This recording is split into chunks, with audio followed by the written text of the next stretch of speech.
অনেক সুন্দর গান করেন তো আপনি। আচ্ছা, তারপর? আপনি আমার রূপকথার রাজপুত্র হবেন? না। কেন? আপাতত ফ্রেন্ডশিপ করতে পারো। ফ্রেন্ডশিপ করে কি হবে? আপনি আমার রাজপুত্র হবেন আর আমি আপনার রাজকন্যা। ভাইয়া আপনারা কিছু মনে করেন না তো, আমার বান্ধবীর স্কুল একটু ঢিলা আছে, এই চল তো তুই। হাই রাজপুত্র, আপনার নামটা যেন কি? আমি মেবি আপনাকে আমার নাম কখনো বলিই নাই। কোথাও যাচ্ছেন নাকি? ওই গিটারের স্ট্রিং কিনতে। আরেকদিন কিনেন, চলেন না একটা লং ওয়াকে যাই নেচারের মধ্যে। আচ্ছা, আরেকদিন যাবো না। ভয় পাচ্ছেন? ভয় পাবো? আর আপনাকে মানে যা তা না। তাইলে চলেন। কি এমন হবে, খেয়ে ফেলবো নাকি আপনাকে?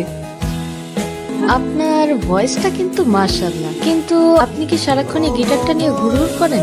আমার জন্মদিনে আমার মা গিফট করছিল এটা। সাপোজ যদি কখনো মিউজিক ছেড়ে দিতে হয় তখন কি করবেন? মিউজিক ছেড়ে দিতে হবে মানে বুঝলাম না তো আমি। সমস্যা কি আপনার? ফাইজলামি করতেছেন আমার সাথে? আরে সরি আমি তো মজা করছিলাম। মিউজিক এটা কোনো জোক না যে মজা করবেন। আচ্ছা সরি তো, আচ্ছা কান ধরছি, সরি।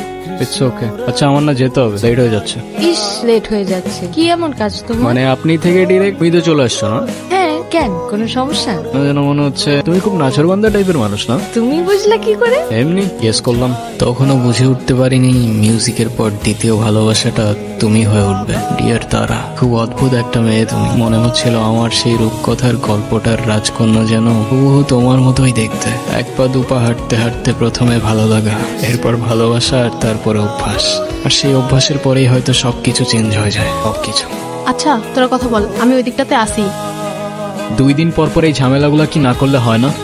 কি কিছু বলবা না? যা বলার সেটা তো বলছি আমি তোমাকে, শুনতেছো কোথায়? শোনার মতো কোনো কথা বললে অবশ্যই শুনতাম, কিন্তু তুমি যেটা বলতেছো সেটা আমার পক্ষে করা পসিবল না। কেন পসিবল না? মানে তোমার লাইফে কি আমার থেকে তোমার মিউজিকের প্রায়োরিটি বেশি? মানে তোমার সাথে তুমি মিউজিকের প্রায়োরিটির কম্পেয়ার কিভাবে, সেটাই আমার মাথায় ঢোকে না। রোহান, একটু প্র্যাকটিক্যাল হও। জীবনটা তো আর কোনো রূপকথার গল্প না। আমার গ্রাজুয়েশন শেষ, এভাবে আর কতদিন? তুমি মিউজিকটা বাদ দাও তো, আর তা না হলে আমার সাথে আর দেখা করতে আইসো।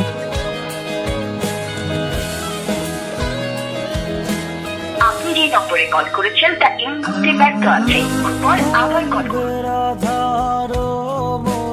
ভাই লোক, কি রে, তোর তো কোনো খোঁজ খবরই নাই। আচ্ছা গিটারটা রাখতো, বাবা টাকা পাঠিয়েছে, আমি টাকাটা উঠে আসি। আপনারা রাখিস। সালাম আলাইকুম ভাই, দেখি গিটারটা। ভাই এটা রোহানের গিটার।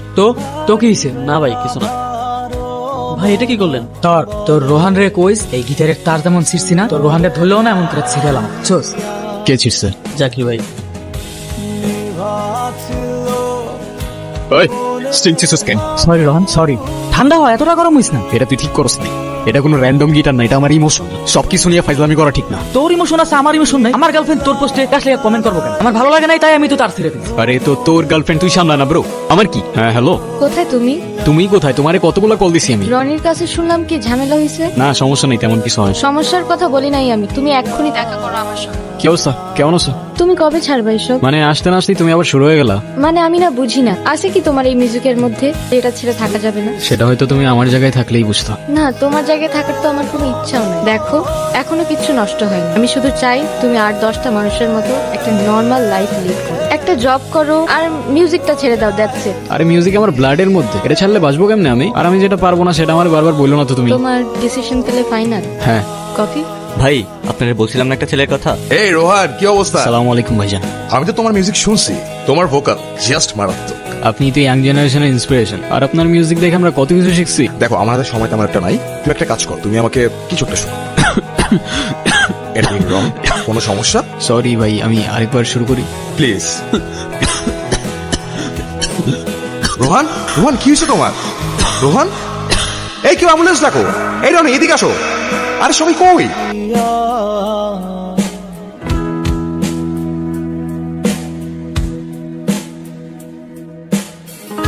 শ্রীকৃষ্ণ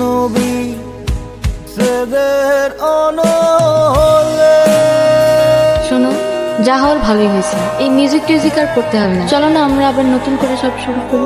কিন্তু তোমার ভোকালের যে কন্ডিশন, আমি চাইলেও তোমাকে হেল্প করতে পারছি না। না মানতে পারছিলাম ভাগ্যটা, আর না জীবনটা সহজ হচ্ছিল। বলতে বলতে আমি আমার কাহিনীর ঠিক শেষ পর্যায়ে চলে এসেছিলাম, আর তখন মনে মনে কবির লেখা সেই 4টা লাইন খুব মনে পড়ছিল। খেলা ঘর পাতা আছে এই এখানে, স্বপ্নের ঝিকিমিকি আঁকা যেখানে, এখানে রাতের ছায়া ঘুমের নগর, চোখের পাতায় ঘুম ঝরে ঝরঝর।